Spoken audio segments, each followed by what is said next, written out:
All right, well, to get started, hi, I'm Emily, and I'm the captain of 1678. And what kind of outreach programs have you Oh, been thank you, involved in? yes. And so in my freshman year, I started being involved in some of our youth robotics programs, which we'll talk about more later. Additionally, I was the Compass Alliance coordinator in my, I want to say, sophomore year. I was the software robot lead my junior year, and then I've also been involved with our citrus service program. And we're going to go into more detail on all these programs in a bit. Yeah. So my freshman year, oh, no, never mind. Hi, my name is Kathy Lee, and I'm the vice captain of 1678. My freshman year, I got also heavily involved with mentoring for a lot of our Davis Youth Robotics programs. My sophomore year, I became the robot demonstrations outreach lead. Junior year, I helped lead our girl-powered events, as well as our Davis Youth Robotics League program. And all throughout, I've just been involved in a lot of the team's outreach overall. Yeah, so to get started off, just with a quick caveat, we definitely aren't experts and we're not perfect, and we don't know your team as well as you do. However, we are just current student leaders who are very passionate about our team. But a lot of the things that we say here might be more applicable to our team, and so just take in mind that everything we say here needs context, and you are the most familiar with your own team. So just a little bit more about the guiding principles behind our team's outreach specifically. So the main reason why we do outreach on our team is to just, give back to our communities. So part of the success that our team has had in the past has really been enabled by all the support that we've had from both the FRC and local communities. And some of you might have heard about our motto. It's also on the back of our shirt. If you guys have bothered to read that before, it's educate, empower, and excel. And those three values are sort of the core principles that 1678 tries to encompass in all of our actions, and those three principles also really heavily take part in our outreach. So, in our outreach, we strive to educate the communities that we're involved in, we want to empower them, and we want to raise them to excellence. So that's sort of what we keep in mind. In addition to giving back to our communities, outreach just provides some amazing opportunities for all our students, whether it's, being leads and getting involved in more leadership and management skill or roles, or just getting some volunteer hours and getting to interact with all sorts of people in the community and meeting people from all different backgrounds, and it just provides some amazing opportunities. And because we do take outreach really seriously on our team, we have a lot of outreach quotas that all our team members have to meet, which you'll hear a little bit more about later, but keep that in mind. Yeah.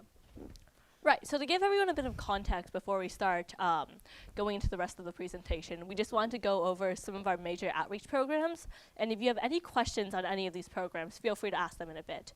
But our programs usually either impact our local community or the broader FRC community. So within our local community, we have we have what we call DYR, which stands for Davis Youth Robotics, and so through this program, we help basically foster an interest of STEM within students, usually grades 4 to 8. And so this includes starting youth robotics teams as well as hosting robotics camps over the summer. Additionally, we also have a booth at our local farmers market. And so Kathy mentioned how we have requirements, right? And so one of these requirements is making sure that each student goes to 2 farmers market booths. And this just makes sure, we have enough people there and we have a presence in our community. Something else that we do is our diversity in STEM program, and through this we have different initiatives such as our Girl Powered events, which are held on a monthly basis and just aim to inspire young girls within our community to be more involved and feel more welcomed within STEM. We also have our robot demos, which are pretty self-explanatory. We take our robot to a place and we demonstrate it with a presentation so that whoever's watching gets a better idea of what our team does. And then within our FRC community, you guys are all here, so I'm assuming you guys all know what fall workshops are. But like I mentioned earlier, we host these each year at Capital City Classic, and then we also have them on our YouTube channel. That way, if anyone wants to access them, you can go ahead and do that.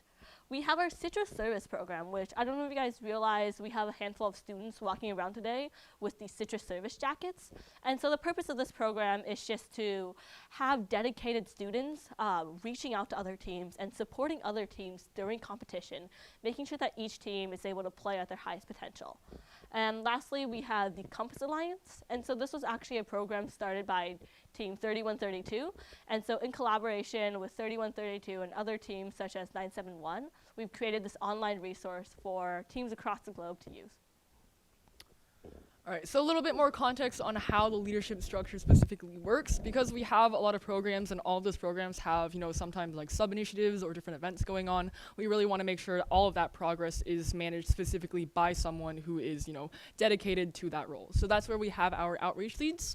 We have a dedicated lead for each position, and this really, really comes in handy, first of all, to ensure sustainability. So that lead is in charge of, all the documentation, making sure that things get passed on to the next lead, and just like recording notes for every single type of event and things like that. And that just really makes sure that once a lead graduates or the program is passed down from the next year, that our programs are sustainable. And that's part of what has helped our programs like Davis Youth Robotics be around for like more than 5 years now.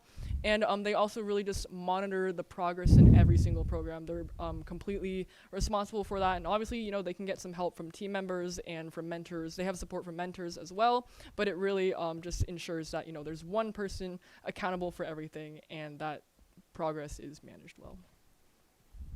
Right. So something really big on our team is setting goals, because we want to make sure that each program that we have has a direction to go down and that the lead isn't just sitting there kind of lost, right? And so once they first enter into their position, one of the biggest things they do is kind of just set a goal and a timeline for what they want their program to look like. For example, with RoboCamps this year, we really wanted to make sure we got 8 weeks and we were able to expand out to our neighboring community at Dixon.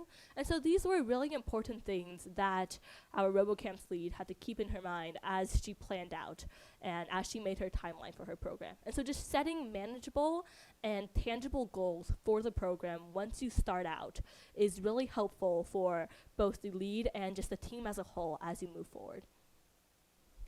And as a side note, just like writing them down somewhere and then making it public, not only helps with documentation and sustainability, but also holds everyone accountable so we all know what's going on. In addition, with so many different events and things going on in each outreach initiative, planning and scheduling is really, really important. So we do have regular meetings to either, check in with all the outreach leads or inform them of like important information. So there are some like facts that outreach leads across all of our programs, like the facts are really useful to know. For example, we have a program that our district sort of runs to publicize things and like upload flyers to that. So it was really important for us at the beginning of the year to inform all our outreach leads on how to submit a flyer to that, or how to contact our business and media team in order to get something submitted, things like that. So just general information that would be useful for anyone who is emailing people or contacting people to know. And we also do have just, regular meetings and then some extra meetings specifically led by those outreach leads dedicated to talk about their outreach programs, especially for larger programs where more people can get involved. So for example, a smaller program might not have, a specific meeting where a ton of people on the team participate, but for our diversity and STEM initiative, where there are so many different options for people from all backgrounds on our team to get to participate, our leads currently hosting like bi-weekly meetings where just whoever's interested can show up and suggest their ideas. Scheduling is also really important. We have every single one of our team's events. So if that's like a team leadership meeting or a regular team meeting, optional weekend meetings, or any sort of outreach meeting or event, all of those are put onto the same Google Calendar, which can be found on our website for easy parent guardian access, as well as just like a shared Google Calendar that everyone on the team has access to. Sorry for that. Someone is calling me. So we also have a channel in our Slack workspace, which is the platform we use to communicate, that also gives regular updates about Google Calendar notifications. So every single person on the team is aware of when outreach events are occurring, just so they remember to go. And we also have our outreach leads give announcements either at our general meeting or give announcements over Slack, so everyone knows what's going on at one time. And we also really make sure that their announcements are really, really clear. So we try to help outreach leads be concise with what they're saying, and just give a clear bolded time or like a due date for a form, something that can just really ensure that everyone knows what's going on. All right, so something really important on our team is documentation because, like we mentioned earlier, we do have a specific lead for each of these programs. However, leads will change, but documentation is going to stay with our team forever. And this is really important in making sure that, you know, each new lead, as they walk into the position, they have a good idea of what to do. And so we have documentation on things such as, you know, meeting notes or how we planned an event or how we had different forms, presentations. All of those things are stored within our team drive. So in our team drive, we have a folder for each of our respective outreach programs. We have like a DYR folder, a citrus service folder, etc. And that way each new lead is able to, you know, look somewhere and be like, oh, this is what the people before me did. And so this is kind of, you know, the trajectory that I want to go down as I go forward. And it's also really helpful for the Impact Award. I don't know how familiar everyone here is, but having data and having information on basically what happened at each event, or like how many teams did we help with citrus service, how many teams did we start with DYR, our DYR program. All of these numbers are really helpful when we write our submission. And so something that we do is we kind of have this large documentation database within our team. And so every single time an outreach lead does something, for example, we have a robot demo, and then we record, hey, where did the robot demo take place? How did it go? How many people went? And, you know, are there any like interesting things that happened? For example, really nice quotes or stories from students. Things like that are all stored in a large database. And that way, you know, any student, whether that be a future lead or someone from the Impact Award team, is able to look at this database and have a good understanding of what is happening with all our outreach programs. Yeah, and really quickly, just to interject on that, large database doesn't necessarily have to be anything intricate. How we do it is like Google form, and then it goes to a Google spreadsheet. So you don't have to like code or anything. It's pretty simple, very accessible. Yes. Yeah, so everyone knows this is really important. Communication, 100%. Communication is, I think, probably one of the things that makes our outreach programs most successful. So first of all, it is the communicator's responsibility to, you know, communicate well. And most of the times, the person who's facilitating the communication is going to be the outreach lead. So like we mentioned before, with announcements and with any type of communication, there needs to be clarity. A lot of the times, you know, if our outreach programs, for example, are reaching out to parents. Parents sometimes don't enjoy reading long emails. Actually, most of the time, they do not enjoy reading long emails. We've learned this through experience. So, you know, for example, we tell our outreach leads to bold the most important information, but don't bold every single bit of information, because then that bolding kind of becomes pointless. Or if you're including a link, you need to actually include the URL, or else it's not clear, you know, where the important link is or where people should be going. So that really helps with communication. In addition, you know, following up on people, a lot of people that we contact have busy lives and they might forget to respond to an email, which we totally understand. So usually after a period of maybe a week, we have our outreach leads will tend to follow up on that, and then maybe if there's still no response, follow up one more time. Then after that, they will move on, because, you know, we don't want to be spending too much time focusing on paths that aren't necessarily going to go anywhere. And this really goes both ways. When an outreach lead is reaching out to a team member, for example, we also really want our team members to, you know, respond timely. We ask all our team members check our communication platform at least once per day, preferably more, and we really try to instill the fact into them that outreach programs on our team are like really just as important as everything else we do on the team. So we really want to make sure that communication, you know, is traveling both ways. And we have two main different platforms that we communicate over, like I mentioned. So the first one is Slack, which is kind of like professional Discord. I'm sure a lot of you guys might use Slack, but Slack is really useful because it helps with you're allowed to create specific channels, and so each of our outreach programs has a specific channel that people can join and see all the notifications in. And then additionally, for large events such as we host some like youth tournaments, those have to be contact volunteers on a really large scale, and they're more formal. So usually email is used for that purpose. And just add on really briefly, so basically if an event is happening for a certain program, the lead for that program will usually send it out in their respective channel.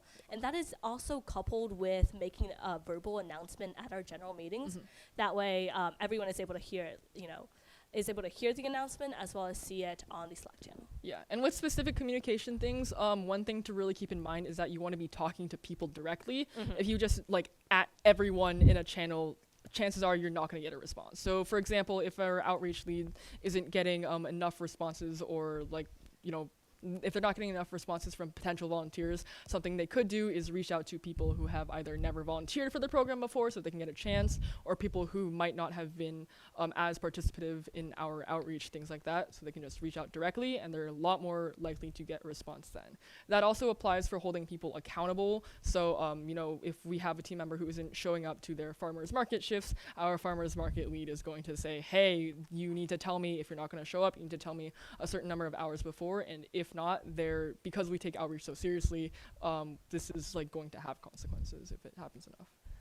All right, so that concludes the prepared part of our presentation. So now we're open to any questions that you may have regarding the programs we have and how we manage them.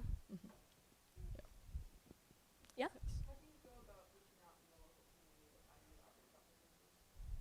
So that usually what we do with our outreach opportunities is we either actively seek them, or a lot of the times they've actually been able to come to us. But I think something that we've done in the past for finding new outreach opportunities is that we do live in a pretty small community, so it's really easy to see what sort of problems we have. You know, for example, we noticed that in when we started our youth robotics programs, we noticed that a lot of the participants were all male. It was a very uneven ratio, and that also does apply for a lot of robotics teams as well. So at the time, we kind of noticed that on our own robotics team. So we decided, hey, this is an area of focus. I mean, it's an area of focus everywhere, but it was we thought we could do something about it in our community, so we were able to address like a gender gap between that. So really just asking your team members especially also really helps, because team members are going to have a wide variety of perspectives from all over different areas and different backgrounds, and they likely have noticed something in the community that your team can work on. And also making sure that it's like the opportunity itself is tangible, and that you have the resources as a team to work towards it. Yeah. So with our team especially, we want to make outreach a priority, but as of now, there's very few people who take business as seriously as they take technical roles, and especially a lot of the girls are getting pushed into business, and there's almost nobody actually working on the outreach. So how do you like promote outreach as just as important as a lot of the technical roles, and how do you like make people take it serious? Yeah, that's a really good question. So to start off, something that we mentioned is we do require students to take part in outreach programs. 'Cause sometimes, like, they don't really realize that robotics is more than robotics, but once you make it a requirement, you kind of push them out of their bounds, and then they actually, you know, get put in a position where they're interacting with kids, for example, and then they get a chance to be like, hey, this is kind of cool. And you're pushing them out of their comfort zone and out of what they're used to. So that's one of the first things I'd start off with. And something that we're currently doing on our team is we're just having brief presentations each week, introducing students to all of our outreach programs. Because we've kind of noticed that, hey, not every single student on our team knows what the Compass Alliance is, for example, but it is a really big program on our team. And so just introducing and making sure that each student is aware of all of the programs that are going on is also really important. Yeah, and to add on to that, I'm not sure, I don't think, some teams may not have the like ability to do this because of district rules, but like we do actually have requirements in order to stay on the team, and you know, we don't want to necessarily threaten them, but we do make it really clear at the beginning of the year that these are the requirements in order to be a team member. If you don't meet these requirements, you won't have the privilege of being a team member. And something that we also like to do is sometimes just give testimonials from people who have engaged in outreach before. I think that, you know, sharing what team members themselves have gained from the outreach is really helpful in order to make other students want to do outreach as well. So, for example, for one of our local youth robotics programs, working with the kids for me was like literally a life-changing experience. I'm actually writing about it in like some of my college apps. It's just that the fact that, you know, you get to work with kids, you get to watch them grow, you get to watch them literally like jump with joy and hug each other when they win an award. Something personal like that is really, really touching, and is often going to make other people do it as well. And if you get really desperate, you can always just say that you'll get volunteer hours for it. And then also just really quickly to add on, shout outs are really nice when you compliment and give credit to people who are putting in work. then it gives it more validation and it makes it a more important part of your team. Yeah, so like specific shout outs, like Yes. at this person, thank Yes. you so much for volunteering here. Mhm. Thank you to these people, and maybe even like doing a sort of like an outreach reward pin program or something Mhm. like that. Anything else? Yep. Oh, yeah. So we do mentor FLL team, Mhm. but we have a small team with limited resources, so it's hard to really spread us thin to Mhm. go beyond. I mean, we do robot demos and stuff like that, but I like the idea of like a single day workshop for middle schoolers. That seems more feasible than Mhm. having like an ongoing program. Have you done that? And because the curriculum for that would be a little tough, right? To like give them a full understanding, to make it meaningful, Mhm. just to do a single day. And maybe other people have done like a Mhm. 3-day workshop or something, but I think the closest thing we might have to that would be like our RoboCamps, where we give them a week of like taking what you would normally do in a normal season with the like robots and stuff, and then like consolidating Mhm. that into 1 week. I do see like where it would be kind of hard where it's spread out across, or sorry, consolidated into 1 day. But maybe if you could like spread that out to 3 different days, for example, just like after school, 3 hours each day. I do see a world where that's pretty feasible. And if you have specific questions about that, you can always reach out to us, and we can help you, design Yeah. and structure something more. Um. have like a curriculum like that you have set up already for Yeah. those camps? So I think we do actually offer like RoboCamps resources. They should Mhm. be on our website at Yeah. citruscircuits.org. But something we actually have hosted a lot of like sort of single day events, except instead of like a broad range of just teaching people engineering skills and teaching them how to build robots with like maybe kits or something. We for a single day events we really try to narrow down the focus. So Mhm. for example, with underneath our DISTEM initiative, we have girl powered events, which are events specifically targeted towards girls 4th through 8th grade to work on hands-on engineering activities with female 1678 volunteers. So as you can see, that's like pretty specific, and that like narrowing down that field really helps you like determine what kind of goals and what sort of benefits you want to bring to that group of people. And I think in the future we're currently planning something for Girl Scouts as well. And we in the past where we were able to work with some local troops to create badges, and we were planning to do like a 2-day long event. I think like once a year for local Girl Scout troops where they could work towards getting those badges. Mhm. So it's really just narrowing down the focus. I also think with our Girl Powered events, a lot of the tools and resources that we're using at these events are pretty common, like everyday things that Mhm. you could find. A lot of it just comes down to like glue and like popsicle sticks and stuff like that. And so I think a lot of it is more of getting the idea of STEM and introducing them to these topics, and less of like all of the high-tech robotic stuff. Mhm. Yeah. I saw a question here.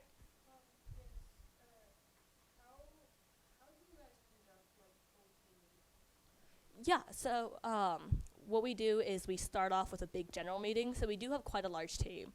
And so at the very start of the meeting, we have basically everyone sit down, and like Kathy and I give a handful of announcements and basically go over some of the main things on our team. There's like a form that they need to fill out. All of those things will happen during the general meeting. We usually try to keep this meeting to like 10 minutes because no one wants to sit there and listen to a bunch of announcements for that long. So try to keep it to like a pretty short meeting.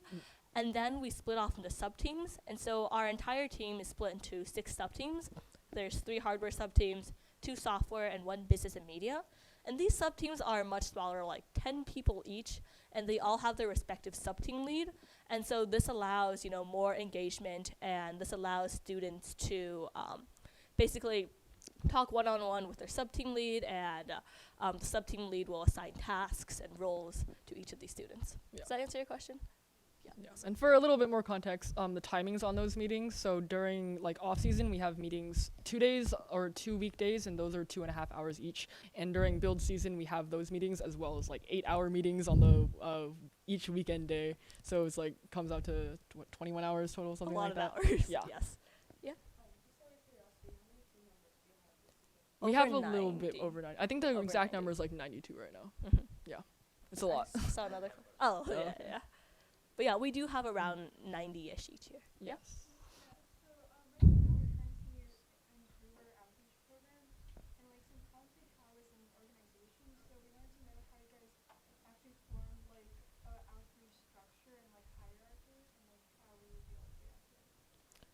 So what's like? Could you elaborate a little bit more on what you mean by like organization? Social organization, like how do you like structure roles within, like I know you're talking about like leads, Mhm. and Mhm. budgets and such. Like how do you structure the roles you have within the outreach department? Yeah. Yeah. Oh.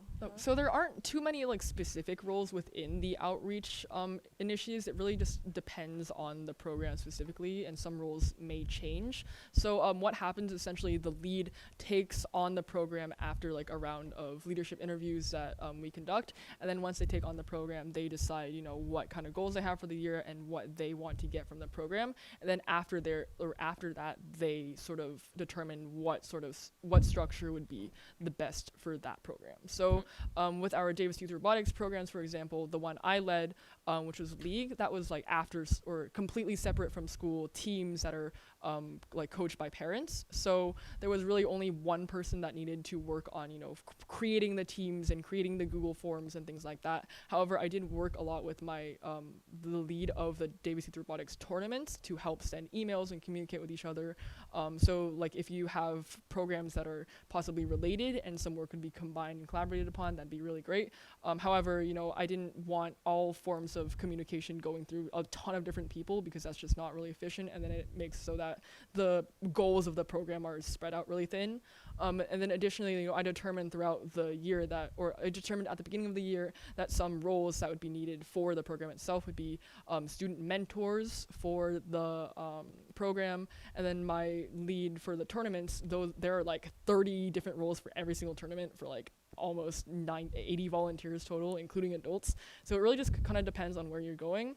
And then like in contrast to that, our diversity in STEM initiative, because diversity in STEM is such like a wide, broad aspect, we have like different subcategories under that program, I guess. So we have the girl-powered events underneath the diversity in STEM initiative, and how that usually works is there's a select few people coordinating each event, because it's really hard to contact that many people and run that many volunteers with just one person. So we have a diversity in STEM initiative lead who helps select or helps work with or choose the girl powered events leads, but there are also other sub initiatives under that umbrella of diversity in STEM as well. Yeah, just to briefly add on, I think especially if you're just starting, it's always beneficial to just pick a lead and then have all the decisions come down to that lead, because they're the most familiar with the program, and so they have the best understanding of what type of people you're going to need, how many people, etc. And additionally, I would advise finding a mentor who's willing to support the lead.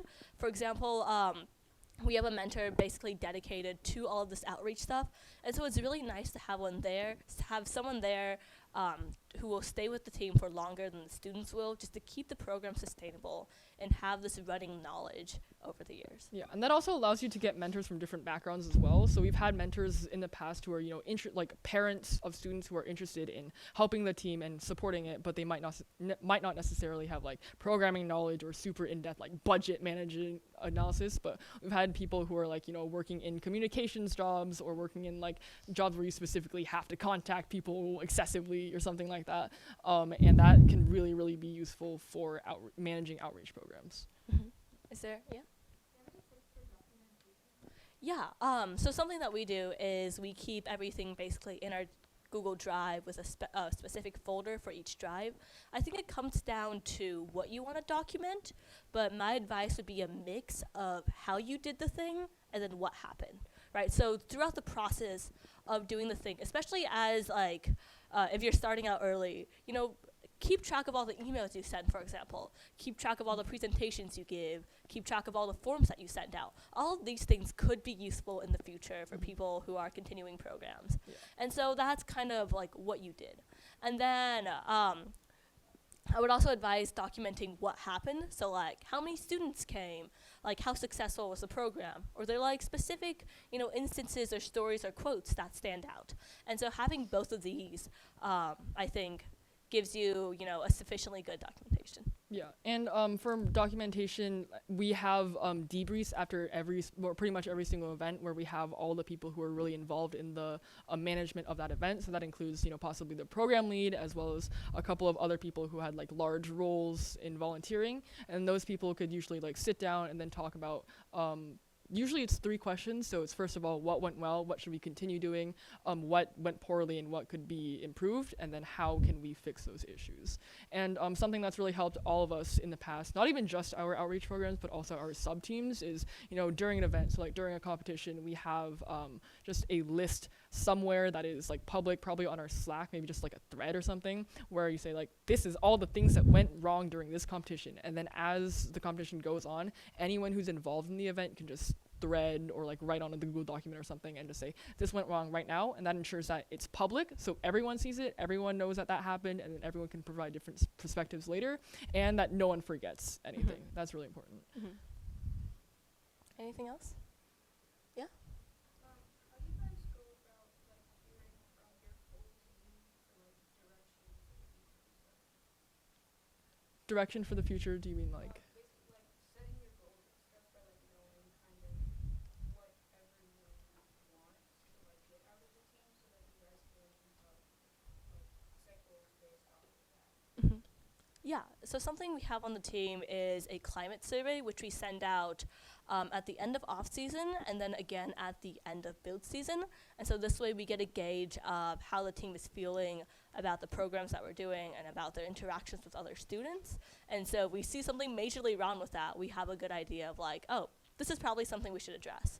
And then on top of that, like I mentioned earlier, we have sub-team leads who are more engaged and involved with their specific members. And so usually if members have an idea or have an opinion or something like that, they usually bring it up to their sub-team leads, and then the sub-team leads then bring it up to core leadership, which is Kathy and I and 2 other main mentors. Yeah. And we also try to encourage like communication everywhere, especially public communication.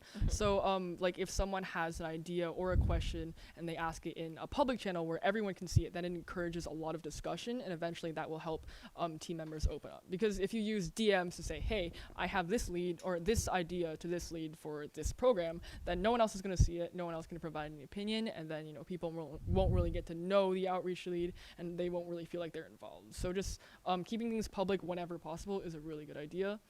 However, I would caution against, like, you know, depending on how many team members you have, trying to include every single person and trying to get every single person's opinion on like a really specific initiative that they might not have experience with might be pretty difficult. So it's more easier for like team things like climate that everyone is involved in, but, you know, like asking one person who's never been involved in diversity in STEM ever and like really doesn't care about that program, maybe like what ideas they have for it might not be the most productive. Anything else? All right, well, thank you guys so much for coming. Thank you.